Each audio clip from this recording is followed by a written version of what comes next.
What is going on, guys? Welcome back to the ZigZag. My name is Corbin, and thank you for joining me here today. We have another banger lined up for you guys. Another episode in this week's weekly review of the WWE.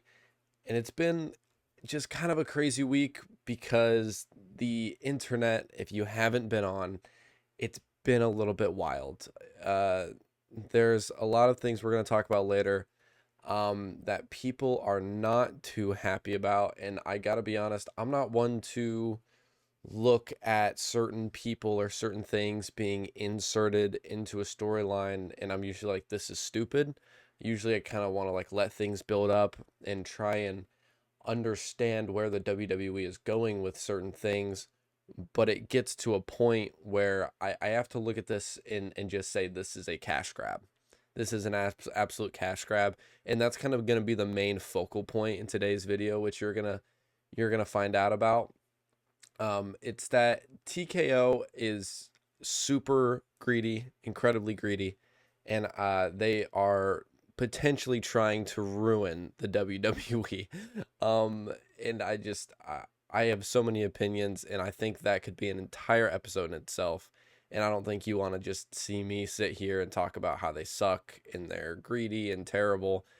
We're going to, but just, within the realm of what's been going on this week in wrestling. So if you guys can do me a favor, go down below, like and subscribe. We seriously have a lot of fun over here on this channel. I'm going to have a WrestleMania prediction video come out next week. Actually, funny story. I thought that WrestleMania was this weekend. And so I actually already made a prediction video. And at the start I was like, well, I don't know if all the matches are official yet. So I kind of just threw in like some random prediction matches, and funny enough, one of those actually just got made official on Raw. So I scrapped that video. It only took me like 45 minutes to an hour to film. I just got rid of it all because I'm just going to refilm it on Monday. Hopefully get it out to you guys by probably Thursday, I would think, and then you can watch that Thursday. And we got Mania Saturday, Sunday next weekend, so I'm super excited for that. And I honestly just want to go ahead and hop right in.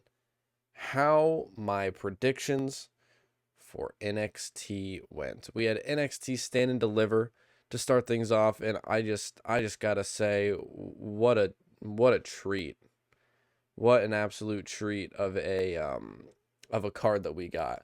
I think I'm going to say this a little bit later, but I think NXT last night was better than any Raw or SmackDown we've had this year by a long shot. And I understand it's PLE, so it should be.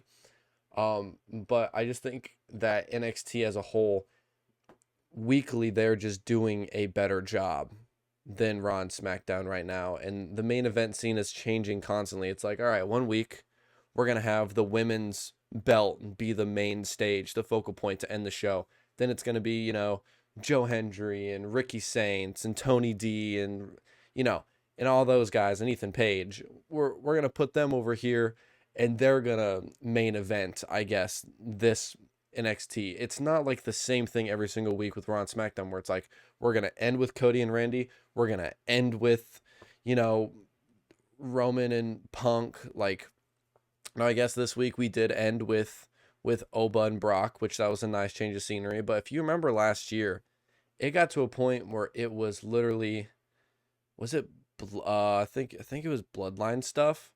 It literally was just ending with Bloodline every single night for literally months. For months, and it just got to the point where it was ridiculous. So, I'm happy that NXT is able to look at all their different storylines and be like, these are all good enough to end the night. We're going to take this Tatum Paxley and Izzy Dame thing. We're going to put this on the end of the show. It's going to be the last match on the card.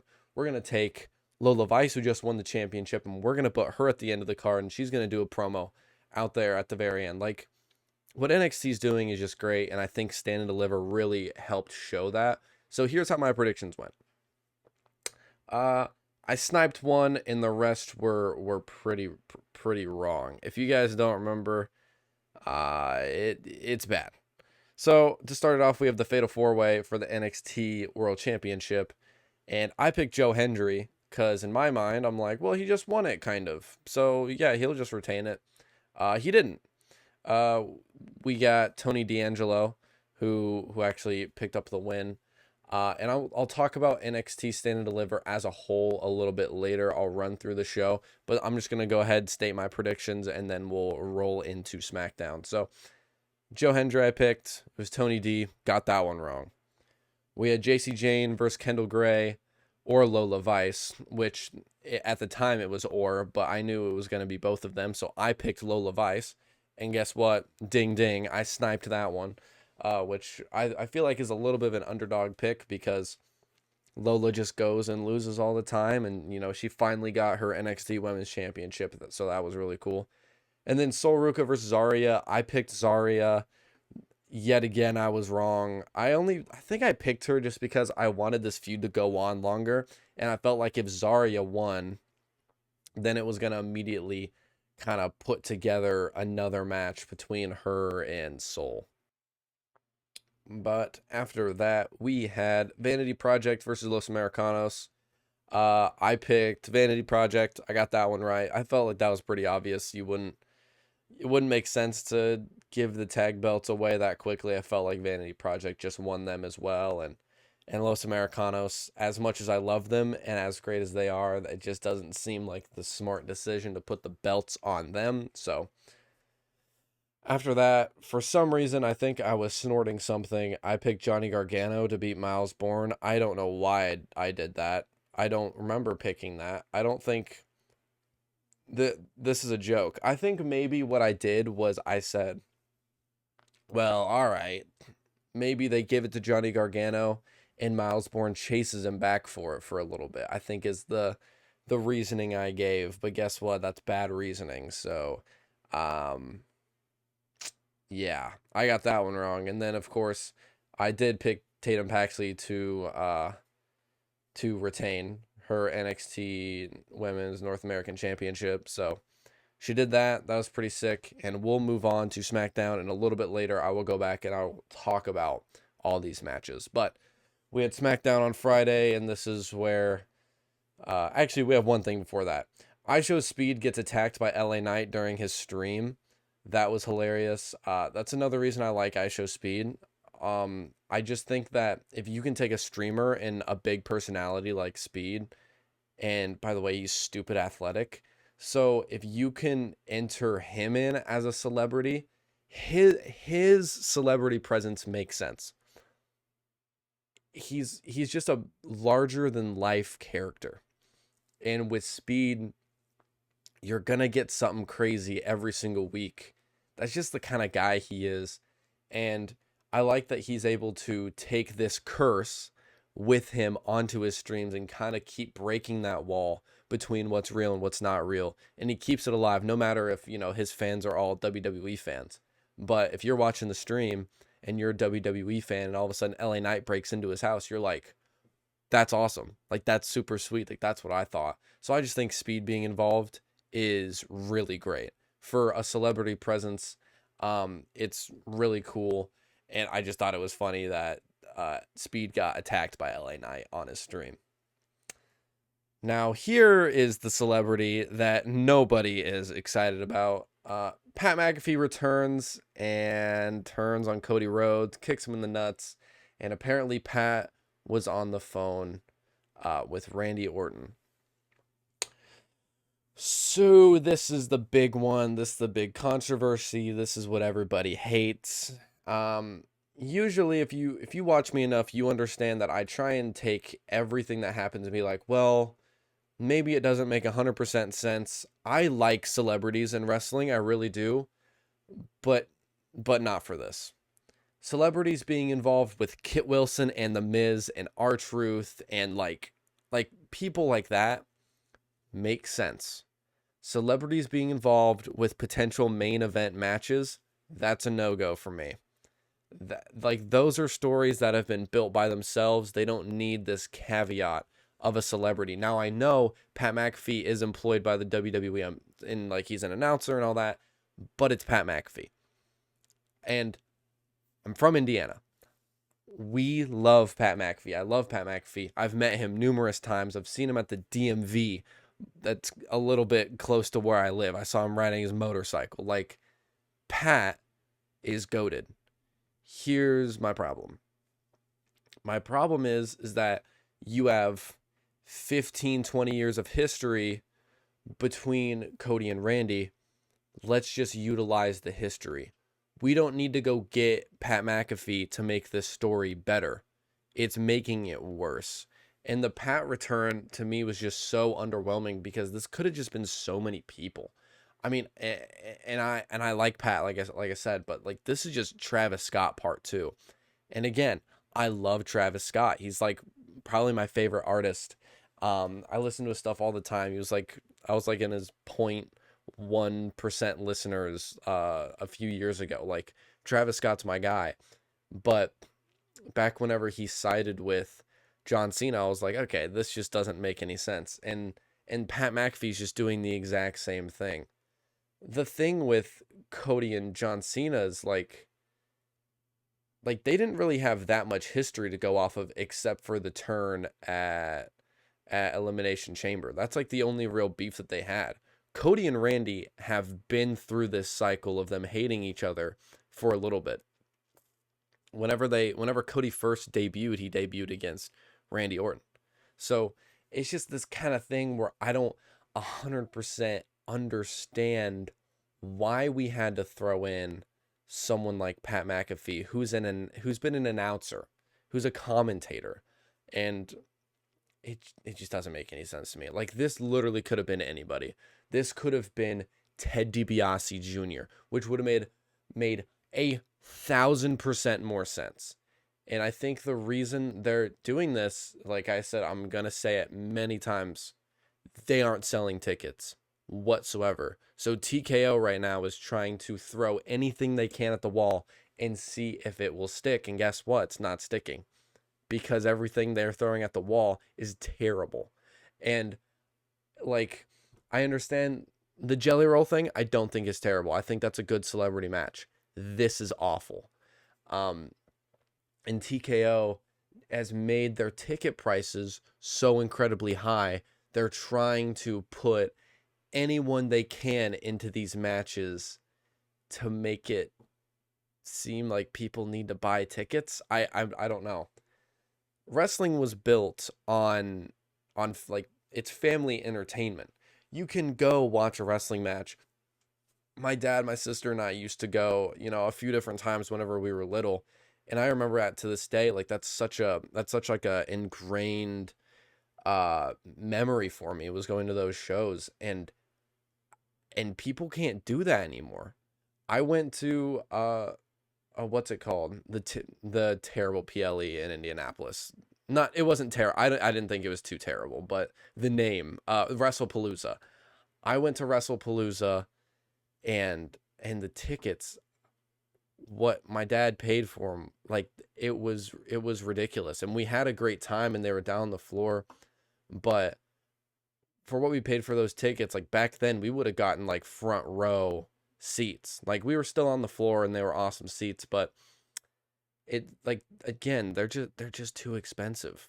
And with what they're doing at Mania right now, it's like the cheapest ticket you can get is $900 and you're all the way in the back in the nosebleeds. Like, it's just kind of ridiculous to me. And TKO is struggling to sell tickets because the prices are too high, and that's just greedy as hell.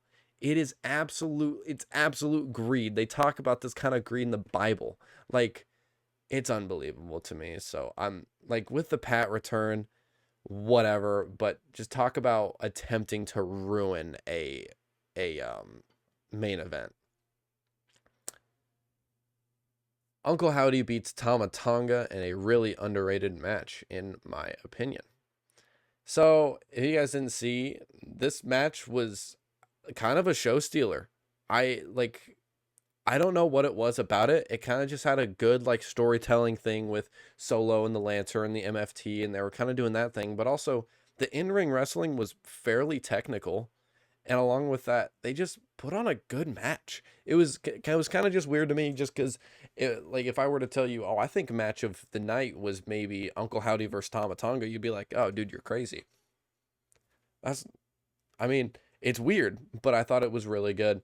Um, and it's, again, this is kind of just building the MFT split. And also, I just want to throw out the sell on the Sister Abigail from Tama Tonga was legit. He sold that like $1,000,000. It looked great. Um, but the best thing that came out of this match, the stupid ass lantern has been returned to the YS6. Absolute cinema, praise God. Stop this. Just stop this storyline with the freaking lantern, and let's move on from this. Again, I think this is just leading towards Tama versus Solo. I don't know when this is going to happen. It's not going to be at WrestleMania, because that would not be the match you'd want to put on that card compared to some of the other ones that are fighting for a spot potentially. But I'm just happy to see that this stupid lantern got returned, and we can just be done. We can just be done with the MFT versus YS6, hopefully, and that's it. Oh, this was potentially the best part of SmackDown. Trick Williams stealing Sami Zayn's pyro. That was amazing. And he comes out and he says, "I'm not taking no lip from a gingerbread." I think that Trick Williams is just so hot right now. And also he had the GOAT. He had my GOAT, Lil Yachty, backing him up, which that's another artist that I listen to on repeat. And Lil Yachty's like song ad-libs that he was throwing in while Trick Williams was cutting his promo was hilarious. And again, we knew we were going to talk about this. Carmelo Hayes is literally getting screwed. He's getting screwed. The dude held the championship, to the end of the year last year for months, put on banger after banger, week after week, and he's going to get screwed out by Sami Zayn. What the hell, dude? I mean, it's terrible, and I get if it's like a storyline thing where you're trying to make Sammy hateable, but just put Carmelo on the card somewhere else then. Put him in that IC title ladder match, because I will be very upset if he misses out on WrestleMania. But everybody comes out. We got Trick Williams. We got Sami Zayn who comes out, and they're going back and forth. And then Carmelo Hayes comes out. This place goes berserk whenever he came out. And then following that, I believe it was Carmelo. Carmelo said, "Sammy, nobody wants to see you. They want to see Mello." And the place again just goes ballistic. Like, if WWE can't see that Carmelo Hayes it's what we want. We want Mello. And if they're deciding to push Sammy into this heel role, it's fine. But again, like I'm saying, storyline wise, I get turning people on Sami Zayn. I do get that.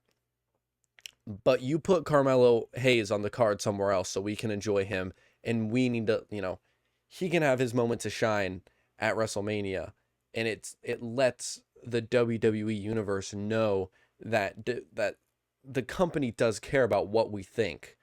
Now they have to do this match just Sammy versus Trick. We can understand that. We can understand the story, but give Carmelo his flowers and put him somewhere else. That's all I think. And I also got rage baited a little bit, which I'll talk about that later. There was like a surprise announcement for the IC ladder match, and I thought it was going to be Carmelo Hayes that was going to come out, and it wasn't. It was still cool who's in it, but I thought it was Mello, and I was kind of upset whenever it wasn't. But Sami Zayn during this segment was getting booed like hell, dude. It was so funny. I have never, and I mean never, I'm not saying this because he's being a douchebag right now, like kind of like in the, in the storyline and all this stuff. I've never been a Sami Zayn fan. Never. I always thought he was just whatever. And again, like now that I've started doing this podcast, you've probably heard me talk a lot of crap about him. And I've never been the biggest fan. And he started getting some Sammy Hogan chants, which I thought was hilarious. Let's keep that up. Let's keep that up for this week and next week. And whenever he's in his match against Trick Williams, I think it would be pretty damn funny. And then also have this little like piece here, which might kind of just be like what I'm summarizing everything as. Here are my thoughts on the US title picture. Having Trick versus Sammy is great. People are hating on Sammy and they want Trick to win. It only makes sense to have the place explode whenever Trick wins. This storyline only makes sense to have Trick Williams win the championship at WrestleMania. I think, like I said last week, if you were to have Melo versus Trick, I feel like the reaction wouldn't be as big because you'd get a split. You'd get people that like love Carmelo Hayes and they'd want to see Carmelo Hayes win and then be upset whenever Trick Williams won, and vice versa. So if you have a common enemy, everybody has a common enemy in Sami Zayn, he's the heel, it's easy whenever Trick Williams wins that for the place to erupt and be super happy and excited that Trick won. And then, of course, like I was just saying, on the other hand, I don't want to see Melo get screwed out of Mania. They should put him in the IC title match. Just give him a spot anywhere he deserves that spot to shine. Kind of what I've been saying. That's kind of just a big old summary for you. But, yeah, that's just kind of what I think about the U.S. title picture at the moment. Who's the worst superhero ever, in my opinion? This is a little bit of a mix-up. We're going to step away from the WWE talk for a second. We're going to talk about some superheroes. The worst superhero ever. I have two. The first one I'm going to talk about is Rogue. If you guys don't know who Rogue is, she's in, oh man. Oh, you guys are going to kill me. X-Men. She's in the X-Men. And just talk about, I hate her. I hate Rogue. And I can't, like, again, this is my opinion. These are the people I don't like. The Rogue that they casted in the live action was terrible. And and I'm a huge Gambit fan. I'm a Gambit stan, you could say. And this girl looks at this guy who's like giving everything to her, and instead is deciding to chase after Magneto, who is a literal supervillain and is destroying planets. This literally just describes what happens like in day-to-day life. And this happens to guys and girls. Someone will meet someone, they'll be like, wow, like what a good person. Like I would totally date someone like you, but instead, what do? They go date the worst person you have ever met in your entire life. It happens all the time. Girls tell me about it. I've literally seen this happen, in the forefront of my life. Like this happens all the time. And so Rogue is just like a spitting image of whenever that happens. I don't like her for that. And I think her powers are stupid. If somebody touches me, they get hurt or something. Like, it's dumb. It's really dumb, right? And then, so that's like kind of a weird pick that you probably weren't expecting. The other one, 100% worst superhero of all time, is She-Hulk. There's just no need for She-Hulk. And I really did try and watch the first episode of the She-Hulk show because I've heard how terrible it was, and I'm like, do you know what? I need to form my own opinion. Yo, it's terrible. It is literally awful. Might be the worst thing I've ever seen in my entire life. And I watched the Minecraft movie. I did. I watched The Touchstone on Prime Video, and I would rather watch that entire movie a million times before watching the first episode of She-Hulk. Her character doesn't make sense. She's a lawyer that's also the Hulk, but she's just a really crappy version of the Hulk, and she's not as strong. It's just she's terrible. I don't even know what else to say. I just think that any other superhero you bring up, there's like an upside to them. There's no upside to She-Hulk. She's terrible, and her show sucks. So, if you guys can do me a favor, go down below, comment your least favorite superhero. I'd love to know down in the comments. I'm actually willing to debate a little bit if I see something that I don't technically like, but I would also just love to hear your guys' opinions. So, moving back to the WWE talk, we got the tag team title match between Kit Wilson and The Miz versus R. Priest. And by the way, this was such a fun match. Such a fun match. And again, you're going to get this week after week with The Miz and Kit Wilson. You're going to get it if Jelly Roll is involved. And as much as some of you guys hate Jelly Roll, I don't. Because this is an area to put a celebrity in. It's not the main event. He would be going up against Kit Wilson and The Miz. It makes sense there. So I had so much fun with this match. And then of course we get the surprise. We get the man, the myth, the legend. We got Mr. Evil, Mr. Very Nice, Very Evil, I should say, Danhausen. And he makes his surprise entrance. And if you didn't realize, go back and listen to that pop. That pop that he got was pretty dang good. And of course, he gets tagged in by R-Truth, and then he curses the ref to not make a 3 count on The Miz. It was, again, you can have comedy in wrestling and it works. I just thought this was fantastic. And that kind of leads me to my next question. It's kind of gonna, like I said, it's kind of the whole point of this podcast is, do celebrities belong in the WWE? I have something pulled up right here. I think that WrestleMania was built on celebrity appearances. We have seen Mike Tyson. We've seen Betty White. Like, there are all these people that I'm going to go through, and I'm just going to point out the big ones. And you just got to, you got to think that having celebrities in the WWE gets it more eyes. That's why I'm totally fine with it. As long as it is not like blatantly screwing with a storyline. And even some people are like, oh, they try to get Jelly Roll involved. But Jelly Roll's not going to be involved in the match. Jelly Roll was there to act as a mediator between two friends, because we've known that. We know that Jelly Roll is a friend of Cody and Randy. And so he's the one to play the fixer. And of course, he gets RKO'd by Randy Orton, kind of letting us know that Randy is that heel. He doesn't care about whatever Jelly Roll has to say. And now Jelly Roll's not involved with it. He was literally just there to add a bit of flavor. That's fine. The Pat McAfee thing, on the other hand, he's going to be in the match. He's going to get involved in the match at WrestleMania. I don't mess with that. So, but we've seen celebrities like Kevin Hart, Mike Tyson, Betty White, Alex Trebek, the Muppets. I'm going to look through all the ones that I really care about. We've seen Machine Gun Kelly get attacked by Kevin Owens.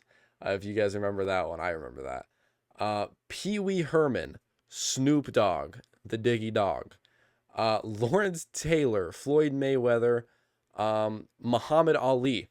That's like the biggest one. Everybody knows that one. That's a huge moment in history itself, because Muhammad Ali went to the WWE and wrestled a match. Michael Che and Colin Yost from SNL were at the Andre the Giant Battle Royal at WrestleMania 35. Like, these are, and Mr. T. Mr. T is a big one. Cyndi Lauper, Logan Paul, who is now an official wrestler at this point. Hugh Jackman, Snooki, Kim Kardashian, like Jon Stewart, Rob Gronkowski, Shaquille O'Neal, Stephen Amell.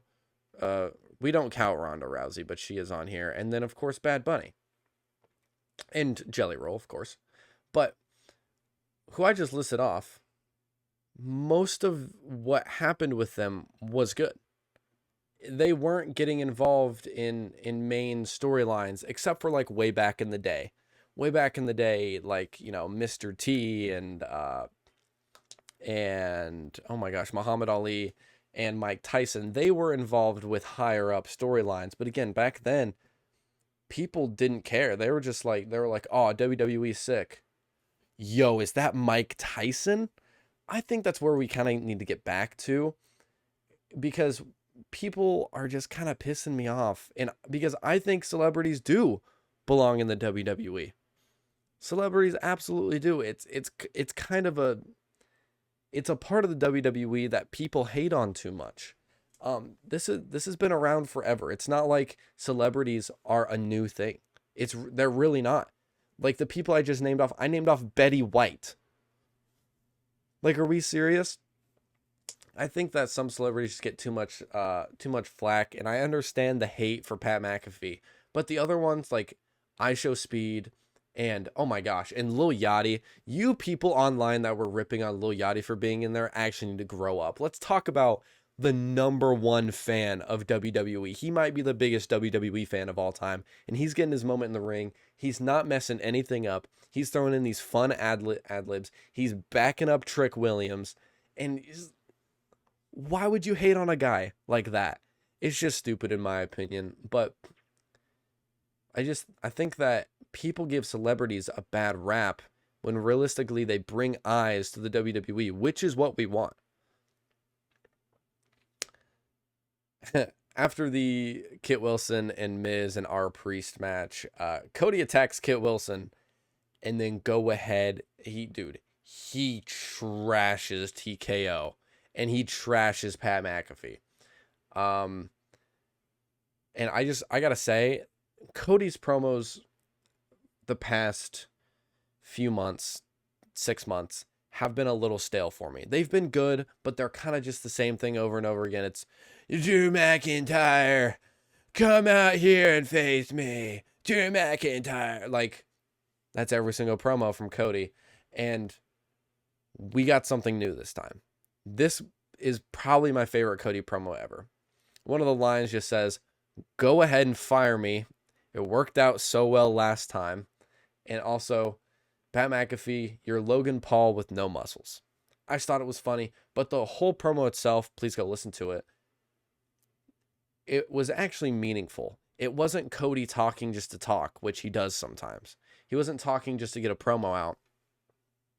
He was attacking. He was personally attacking Pat McAfee, but the underlying tone is he's not really attacking Pat. He's attacking TKO for making this decision. And with what I've seen online, I think that Pat doesn't exactly want to be in this scenario, but he's employed and it's the person that they decided to fill in. I think this is TKO being the puppeteer over the creative team, in my opinion. So I just thought it was cool that Cody came out and he cut this promo that just trashed the hell out of TKO. Oh, interesting. Would socks be better with or without toes? So I got this from ChatGPT, obviously, and I don't think ChatGPT knows about toe socks. And what I gotta say about toe socks, if you wear toe socks, you are an absolute freak. You are a weirdo. I have one pair, I think, and it's because it's the ones you have to wear at Sky Zone with the little grippers underneath it. If you willingly go out of your house every single day in some toe socks, you are insane. You are absolutely insane. So no, they are better without the toes.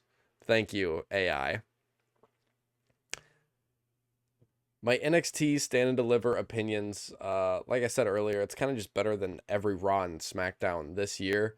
We're going to kick it off with the NXT Women's Championship match. And every single match on here, I'm going to say it every time, it was a banger.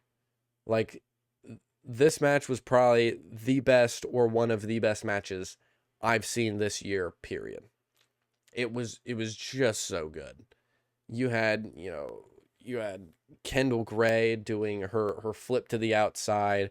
You had the storytelling between Lola and JC and, Fatal Influence gets involved, and Ren Sinclair is there backing up Kendall Gray.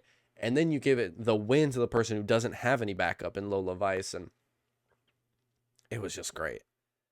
I don't know what it was, but those three together, the match just flowed so smoothly for me. It was fantastic. And then, so after that, we get a very interesting backstage segment with Sexy Red and Lola Vice. Sexy Red, if you guys don't know, is a rapper, R&B artist. And they decide to shake some ass for a celebration. I thought this was very interesting. I don't know why we had to do that, but we did. And I know there are some people online that really loved it. I thought it was weird, but also kind of funny. I thought it was kind of funny, but it was just very interesting. But moving on from that, we get the Vanity Project versus Los Americanos, and an absolute show stealer, in my opinion. And that dive by this Bravo Americano guy, that was crazy. He jumps out and does like a little side twist to the outside. I'm pretty sure he took out, I think it was Brad Baylor. Like, just the way that dive was performed, it looked so much better than just like a normal straight on suicide dive. It looked sick. And then, of course, we move on through the match. We have all these great moments, and then we get a false finish with this crazy move that looked like the bitter end. Pete Dunne's finisher. So, looks like Rayo Americano is like stealing the bitter end, which it's pretty crazy that he'd do that move, considering, we haven't seen Pete Dunne in such a long time. And, Rayo Americano's been around for just such a long time. It's cool that he's taken a play out of Pete Dunne's playbook. And, he hits the bitter end. We get that crazy false finish. The place loved it. And the match itself was so good. And you have El Grande Americano getting involved and Jackson Drake getting involved. All the parts of these two just work so well. And there was a little bit of comedy where you had like Rayo and Bravo dancing around a little bit. And then, Vanity Project was kind of doing their thing. It was just such a good match. The Sol and Zarya match was another banger. This is what I'm thinking for these two. I think they're going to go to the main roster. I could see it. I think there are two that could go Raw after Mania, which I'm definitely going to be hitting a few people on NXT that I think are going to go up. But I think that they're both more than ready. You show Zarya as a powerhouse. You throw her in any feud on the main roster, she's going to be totally fine. You can have Sol Ruca go after a belt, like the IC title or I lied. She's going after the U.S. Championship because they need some help over there in that department. So I think after Mania, these two could potentially get the call up. I think that's maybe potentially why they're doing their feud now. They're doing the feud. It's going to build, and then Raw after Mania, we're maybe going to see their feud evolve into being a Raw and SmackDown, kind of feud. So maybe not. Maybe they kind of finish their feud, and maybe they both go after the NXT Women's Championship, and they're going to be on NXT for another year. But I think they're both probably ready to move up. I don't know. And then we get this super technical match between Miles Bourne and Johnny Gargano, and another banger. You love to see Johnny wrestling back at it again, and I wonder where he goes from here. I think the worst thing WWE could do would be letting him go, but I would understand if he decided to not re-sign his contract because they're not doing anything with him. They're making him look weak. It's stupid in my opinion. He's like one of the best on the roster, but we got to see Johnny Stand and Deliver, but it was Johnny wrestling one last time, and Miles Bourne, he was great. Here's the problem I have with this match, though. His Born Again finisher is just not for me. It's the zigzag. And the thing is nobody does the zigzag like Dolph. It has no swagger. The the zigzag works because he flails his entire body. He flails his whole body, and it literally makes it look like he's giving the person whiplash on the way down. And it's an easy finisher for Dolph, but for other people, it looks bad. And for Miles Bourne, it looks really bad. Miles makes it look like he's taking an easy back bump, and the other person gets on a daily basis. Like, this is just, all right, fall backwards. Boom, that's the finisher. I just want him to change his finisher for sure. And I really do like Miles Bourne. I don't mess with the finisher, because it's, in my opinion, it's just kind of a disgrace to what the zigzag is. But that's just what I think. But the match itself, besides his finisher, was great. Then we got Tatum Paxley and Blake Monroe in yet another banger.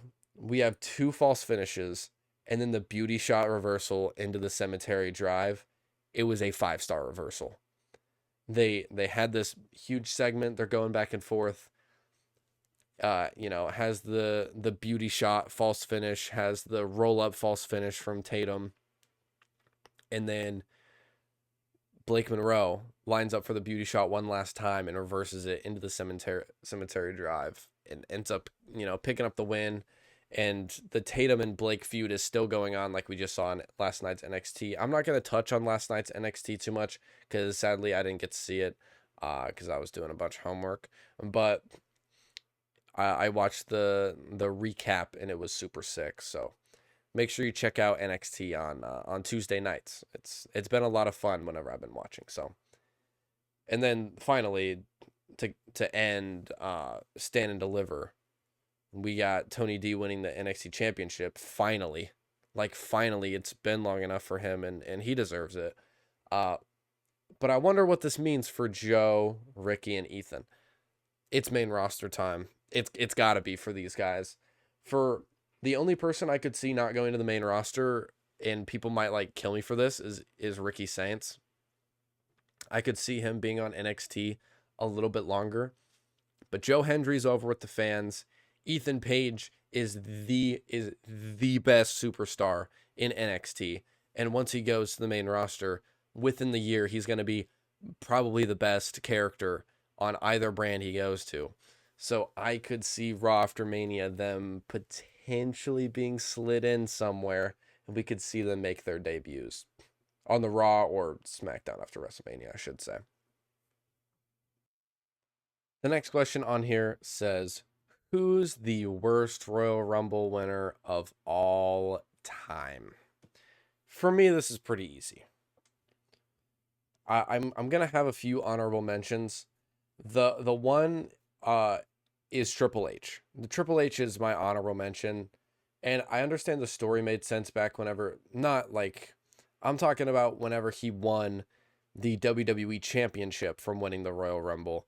And he beat out, he tossed out Roman Reigns and then eventually tossed out Dean Ambrose to win. I thought it was Ambrose's time. He just had, he was so over, and everybody loved him so much. And then you give it to Triple H. It was not it. That was not my favorite. But besides that one, there are a few other ones that you're probably screaming at me right now. I don't like that one, but the worst of Royal Rumble winner of all time, without a doubt in my mind, is Alberto Del Rio. He wins because he throws out Santino Marella, and Santino Marella was probably one of the most over superstars people had ever seen. And, you have him hit him with the Cobra Strike, and then he starts parading around the ring. And that's something that people probably hadn't seen up to that point. We haven't seen that true underdog story, and we still haven't seen that for a really long time. We haven't seen I guess Jey Uso. Jey Uso's a big underdog that won the Royal Rumble, which that's a cool moment, and people really hated that. But also at the same time, I was like, well, that's a little bit unexpected, right? I like to see unexpected big wins. I don't want to see, an unexpected win who Kit Wilson beats Carmelo Hayes. Like, that is an upset, but I'm talking about like Kit Wilson winning the Royal Rumble. Like, that was the kind of heat Santino Marella was, not heat, I guess, the babyface push that he was getting from the fans. It was similar to, like, right now, if Kit Wilson won, like, Elimination Chamber. Like, no one would be expecting that whatsoever, and that was going to happen, but instead they gave it to Alberto Del Rio, and his reign was terrible. It was just not good. The amount of stories and what you could have done with Santino Marella would have been awesome, but you didn't. You didn't pull the trigger and gave it to Alberto Del Rio, which is funny because I'm going to pull up this sweet little photo and explain this to you.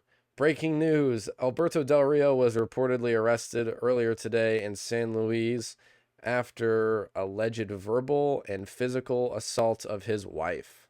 She reportedly called 911 seeking help, and when the civil guard arrived, she had visible injuries to her face and arms. Del Rio was then immediately taken into custody. That's the guy you let win the 2011 Royal Rumble. Good job. Really good job.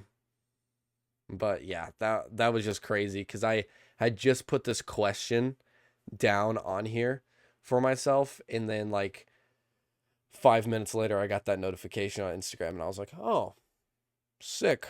I know what I'm doing with this little segment. So yeah, I was never a big Alberto Del Rio fan. The only thing was his theme song is fire, and I can't take that away from him.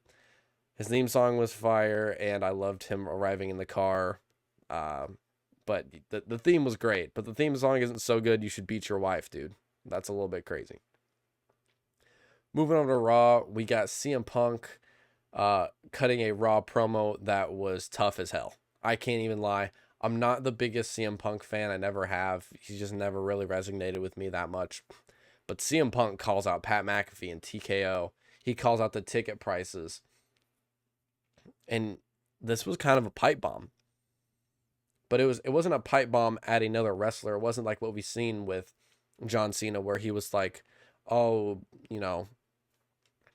you got opportunities no one else did, and other people are putting in the work whenever you didn't, like Matt Cardona and Nick Nemeth and Colt Cabana and all these people. So, was it Colt Cabana? No, he said Cesaro. He said, I don't know what his AEW name is. Claudio Castagnoli. That's what John Cena called out last year. And so, like, that's a pipe bomb that we've seen, but I don't remember seeing a pipe bomb at a company. Literally pointed at TKO. I thought it was so sick, and the whole promo itself had numerous lines in it that I was just like, oh, he's literally just attacking TKO. I wonder if this is a thing where it's like creative and management versus TKO. TKO is pushing for them to do these certain things. Creative doesn't really want to, and creative kind of just pushed out CM Punk and Cody, and they were like, yeah, just go drop a few words and get the fans on the side of WWE and maybe just go against TKO a little bit. It's kind of weird, but I just thought the promo was sick. IShowSpeed shows up on Raw, and Speed looks jacked. I mean, he's always been in shape, but it looks like he's putting on like some real size, like potentially 20 pounds of muscle. And then, eventually it's going to lead to his WrestleMania match. That's probably why he's getting so jacked. And then Logan Paul, during the match between LA Knight and Austin Theory, Speed gets pushed into LA Knight and then gets absolutely chased down into the Usos. And Speed freaks out. His acting was great. He freaks out and turns around, and he hurdles LA Knight because that man can jump. I've seen him jump over cars. He's a freak athlete, and the whole segment was just really funny. And then, of course, we get Austin Theory picking up the win. So, cinema. I'm always down for an Austin Theory win. And then also, did you notice something about this segment? The Usos didn't come out with their new theme music. They came out with Jay's theme. This is what I think about their theme that they tried to debut. I don't think it was bad.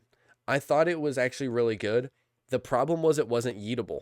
It has to be the same decibels and same rhythm as Jey Uso's main event Jey Uso song, because people want to yeet to it. You saw people in the crowd.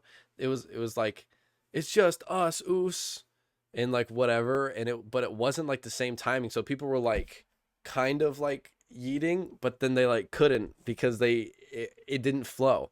So I feel like if they revamp the song and make it the same, same timing and has that same like underlying beat as the main event Jey Uso song, like it would be fine. But I just thought it was funny that they didn't come out with the theme song. And then of course it's official. 6-man tag match: Logan Paul, IShowSpeed, and Austin Theory versus the Usos in LA Night at WrestleMania. I'm really excited for this match. I think Speed has the potential to be probably the best celebrity. Oh my gosh, best celebrity wrestler we have ever seen. I can't talk sometimes. This is ridiculous. I was up till like 1 a.m. playing Minecraft last night. Give me some grace. But I think that his athleticism and his speed and like just who he is as a person and as a character. I mean, he plays a character in IShowSpeed. There's a difference between IShowSpeed and Darren Watkins, as I think is his real name. Those are two different people. So I think what we're going to get at Mania in this match is going to be something pretty special. What would your alter ego's name be? So I'm going to say this. I'm going to pretend this is like if I had a wrestling name. I actually have a funny story about this. And my sister, there's no way she watches my videos, but she would like this. There was one time, our parents and then me and my sister were all on vacation, and we went to this beach, and by the beach there was like this bar, and there was a pool, and then over like on the beach and in the water there was like all these like inflatable like floaties that you could like run and jump on, and it was kind of like a parkour kind of like Wipeout type thing. It was really cool. It was really fun. And I remember my parents, they were talking to these girls who were just hammered. And for some reason, my sister and I didn't want to be involved because we thought it was super weird. And my parents were like talking to these girls, like just like being friendly. And my sister and I were young and we were weird.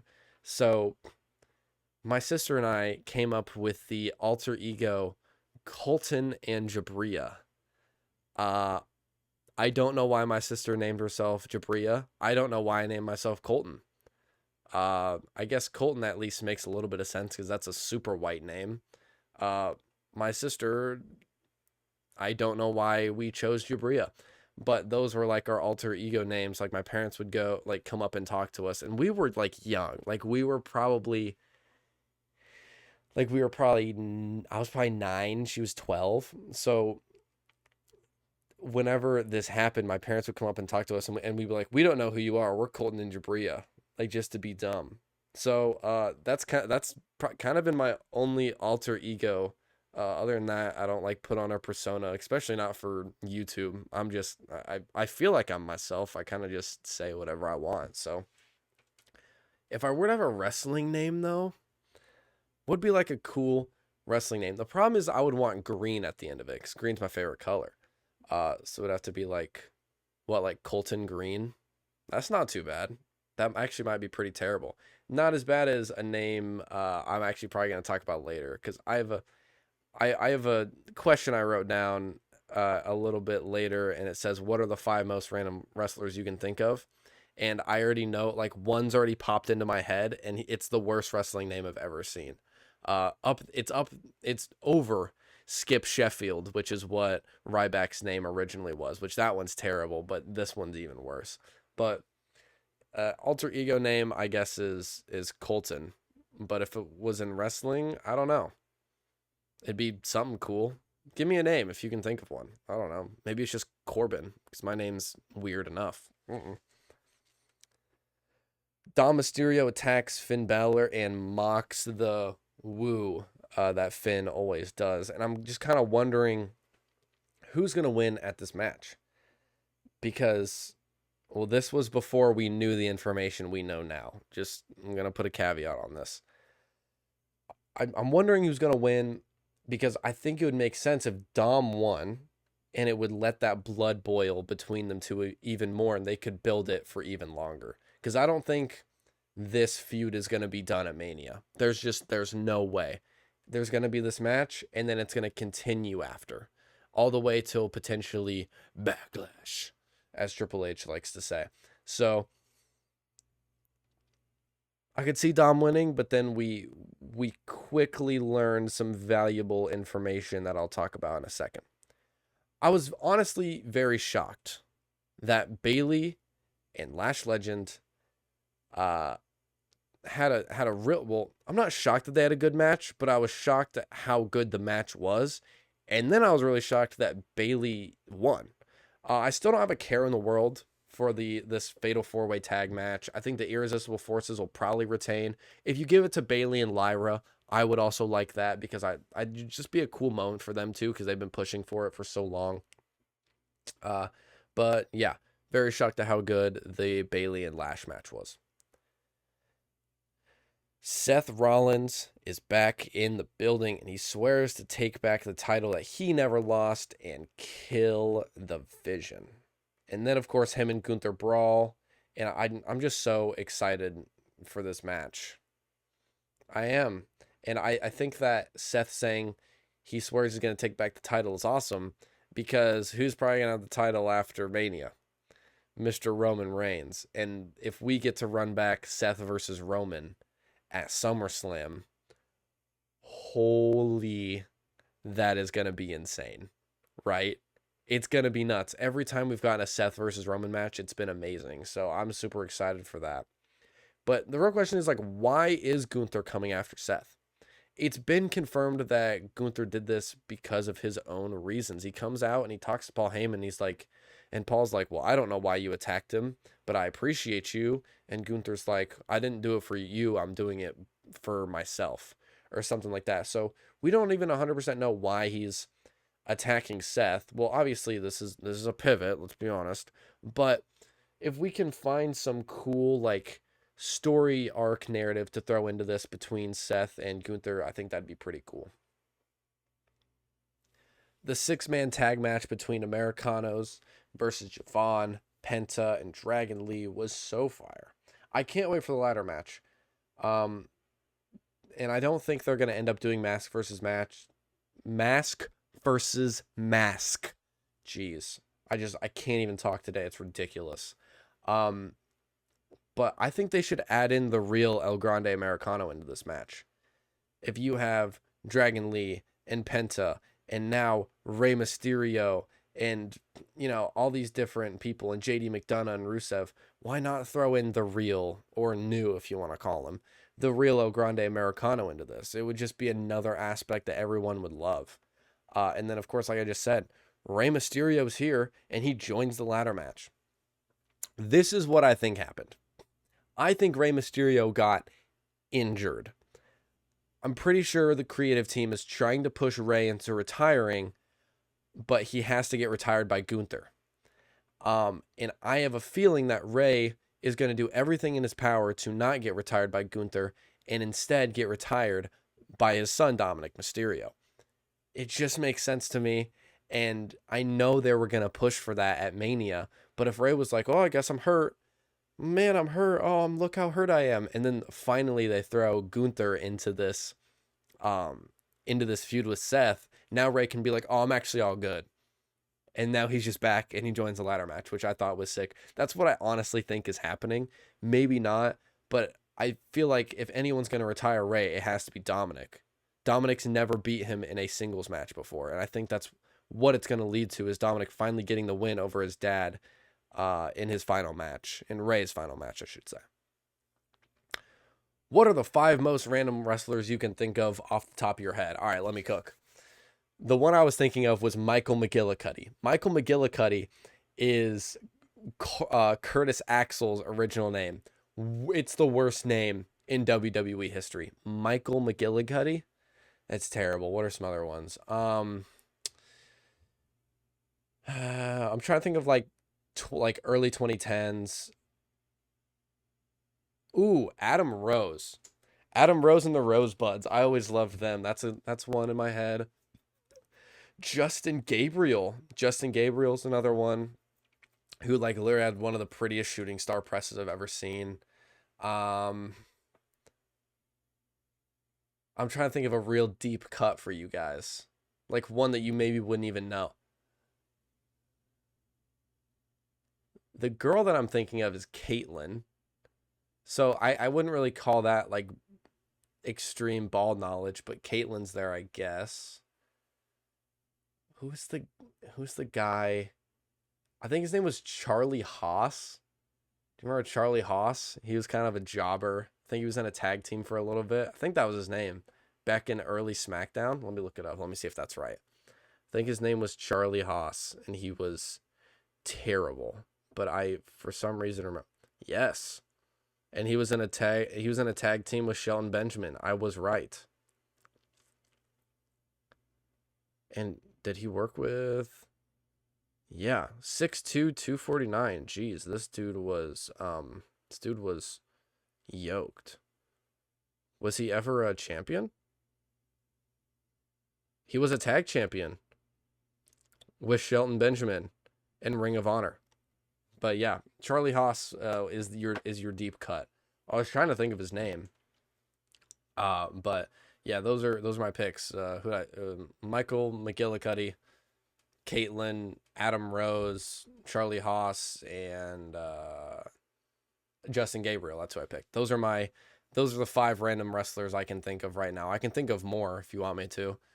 Odyssey Jones, there's another weird one, which he was going to be in the New Day, and then all of a sudden he just wasn't. He got a weird court case and something weird happened, and all of a sudden he's not. He wasn't with the company anymore. Jimmy Wang Yang, No Way Jose. Those are kind of basic though at this point. Los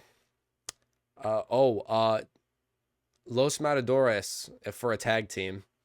What were their names? Diego and Alfonso or something like that. Those guys were the stuff. They had the bull. I loved them too. It's another really random one.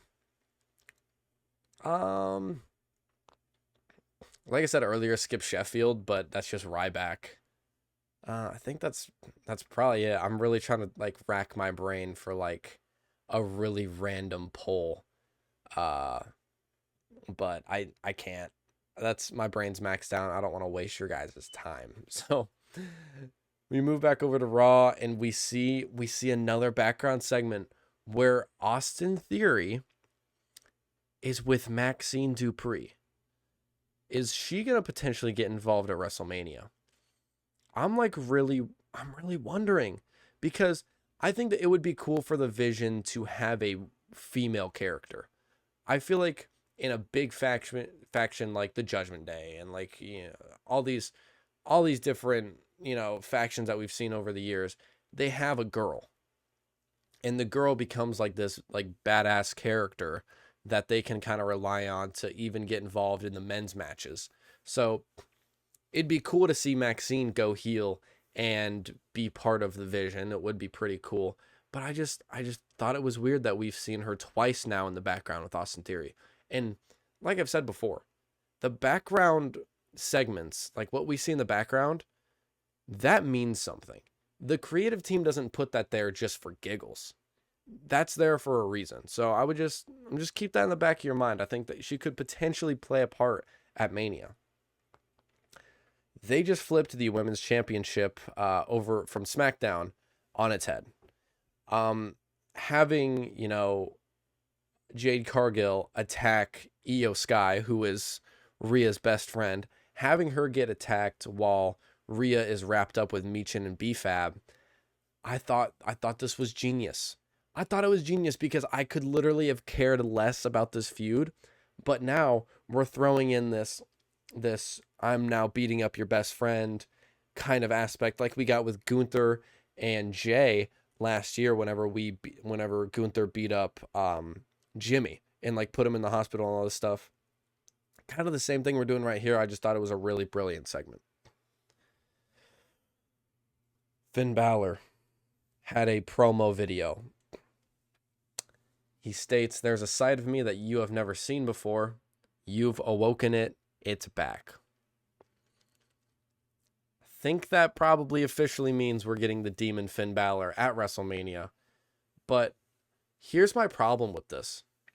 Let it be a surprise. I want it to be a surprise because you can't have surprises in the WWE anymore. Everybody knows everything. It's dumb.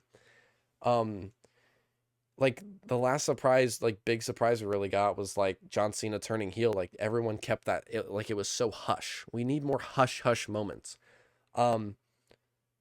Let us, like next week on Raw, let's see Finn struggling and acting like a little bit crazy during next week's show, and like maybe he gets attacked by Dominic one last time, and Finn starts to like freak out and he starts like doing this like crazy selling and crazy acting, and then all of a sudden, like that's whenever we get the final hint that like Finn's been pushed over his limit and he's gonna turn into the demon. The only reason they're doing this is because TKO can't sell a damn ticket, and they're dumbasses, and they cannot sell a ticket to save their lives because everything's too expensive. Well, guess what, TKO? If the tickets are $1K, a piece, no one's gonna buy it. I really hate to break it to you, but I hate that we have to expose things like this, so they can sell tickets. It's just stupid to me.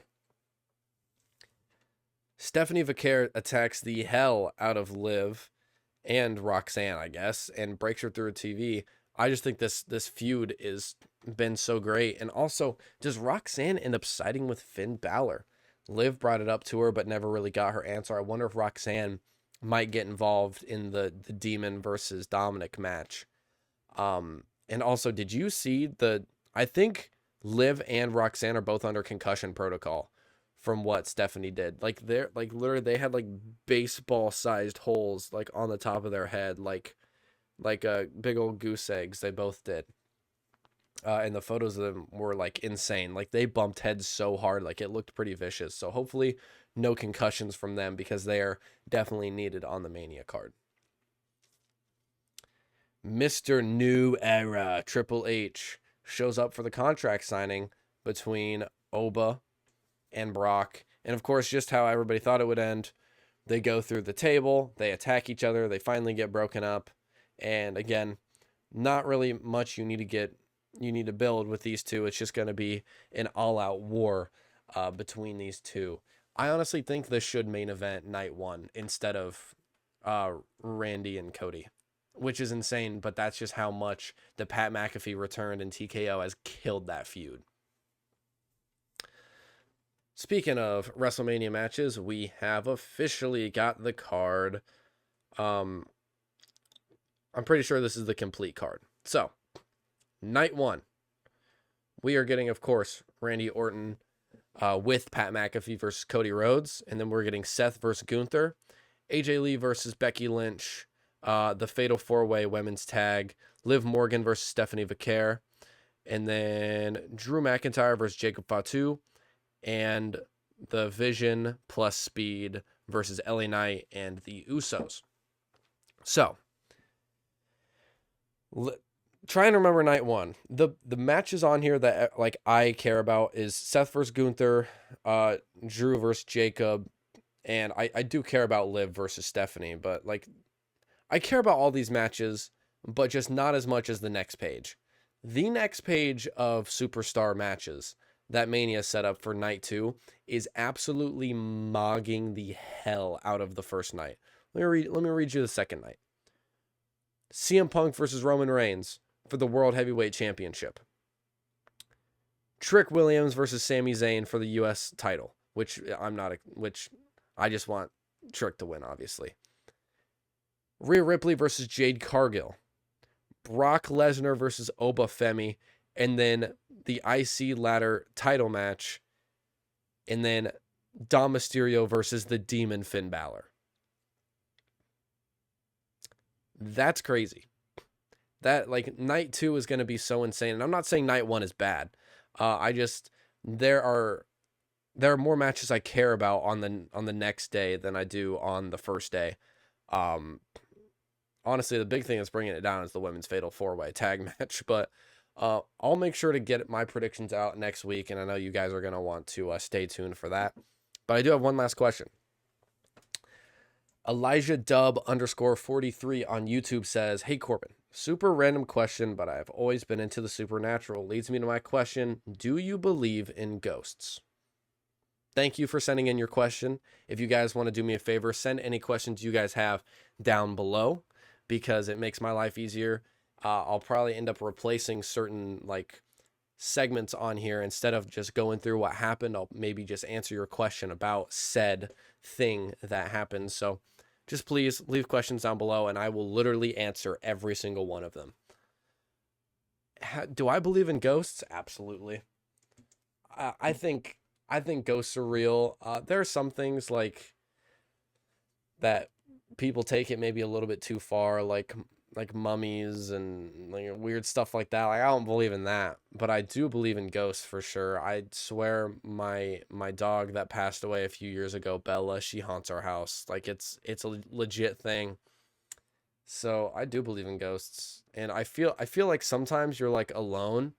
Like whenever I'm alone in my basement, like late at night, I feel like something is there with me sometimes. Like it's really weird, but I definitely do believe in ghosts.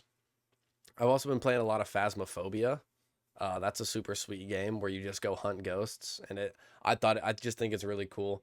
Another cool video, which it's funny that you brought this up. I just watched a video a few months ago, and it was Dom Mysterio and Otis with Shotzi and